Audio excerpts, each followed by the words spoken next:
everybody's ready.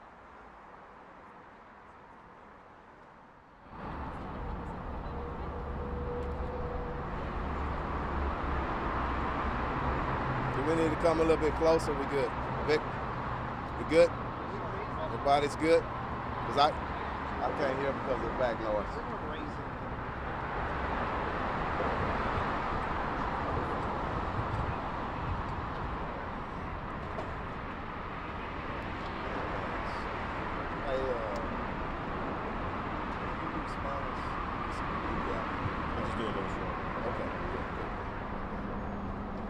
Any higher. All right, thumbs up when everybody's ready. Good. Good to go? All right. And good morning, everybody. So Chief Fenner, and I'm here with my leadership team, and also Chief Investigator Gordon from the Fort Bend County District Attorney's Office, Commander Simmons from Fort Bend Sheriff's Department, and again, our leadership team. So let me just start off with, very sadly, we had an officer-involved shooting with the citizen's death.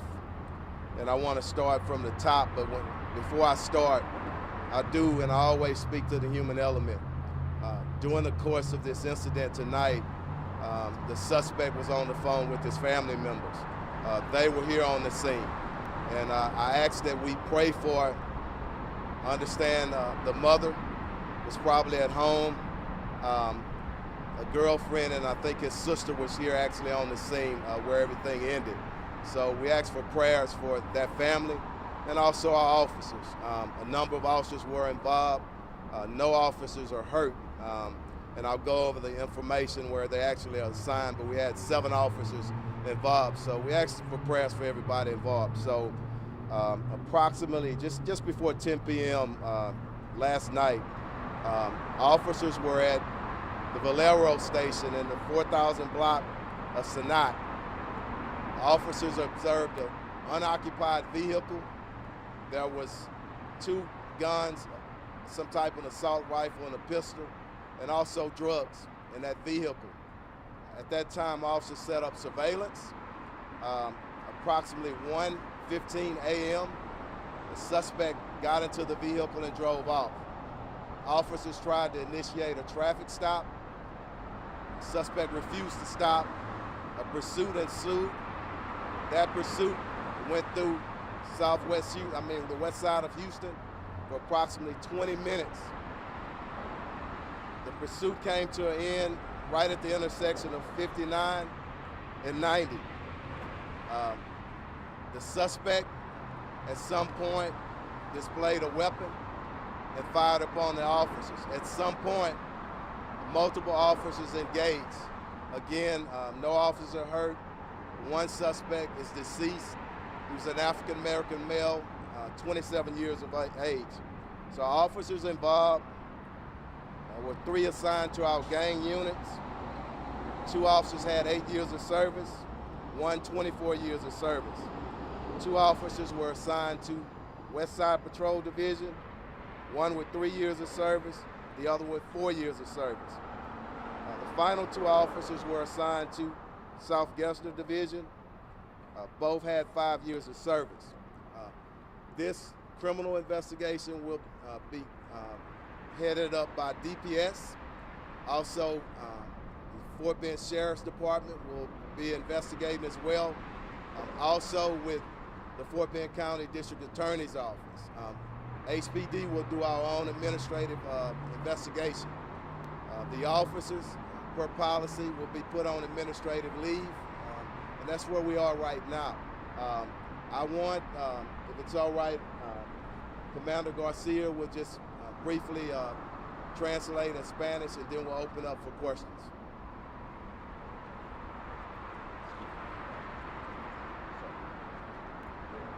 Hola, mi nombre es Adrián Rodríguez, soy comandante con la policía de Houston. Hoy hubo una persecución de coches con un sospechoso que se negó de parar en el coche que tenía. Los policías, los oficiales trataron de pararlo con los luces aprendidos.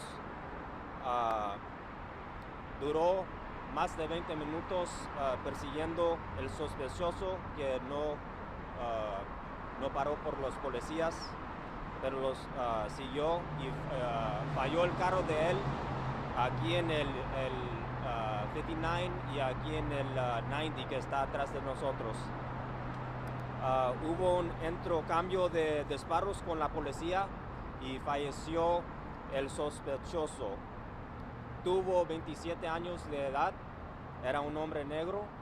El carro que tuvo él era blanco con 4 puertas y sí tenía armas adentro del carro.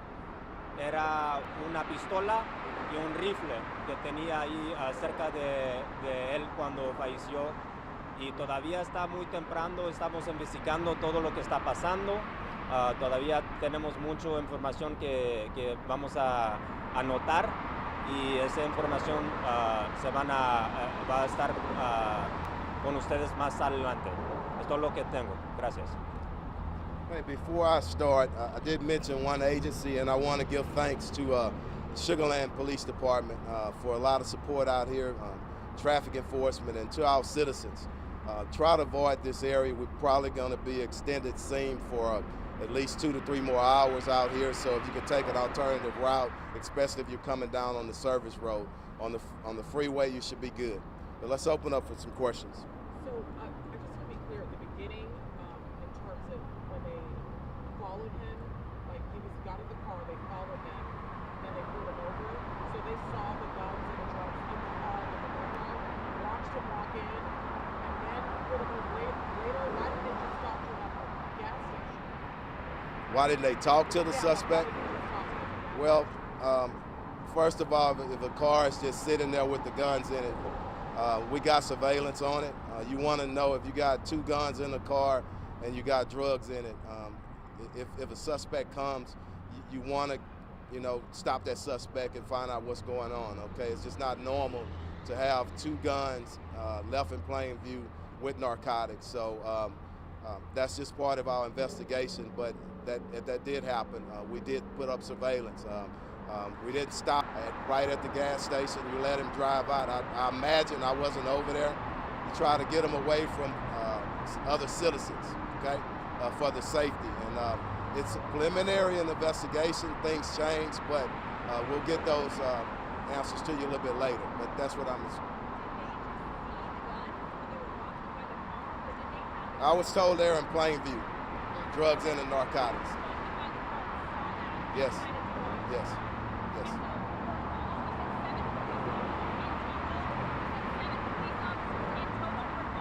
Yes. 7 officers discharged. Yeah. Okay. Yeah. Administrative. Yeah.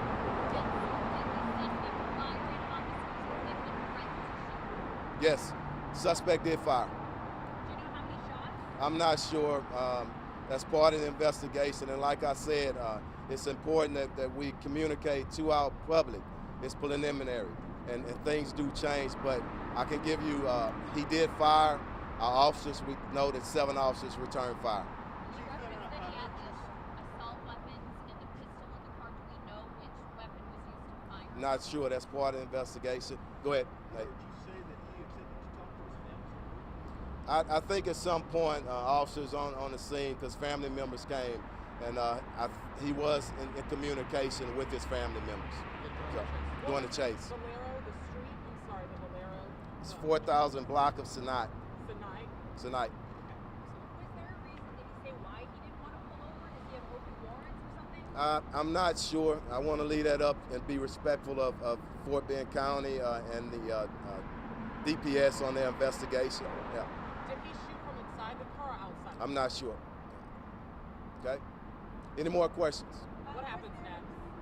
Was there a crash that was also involved with an HPD police officer during the There was a crash. I don't have that exact location right now, but I think he may have been trying to catch up to the chase or whatnot, but we'll get that to you a little bit later. Officer's okay. Yeah. Okay. What happens next? Well, of course, we got to process the scene. That's going to be extended. But whenever there's a shooting, you got the criminal aspect, the district attorney's office, and also DPS and Fort Bend County.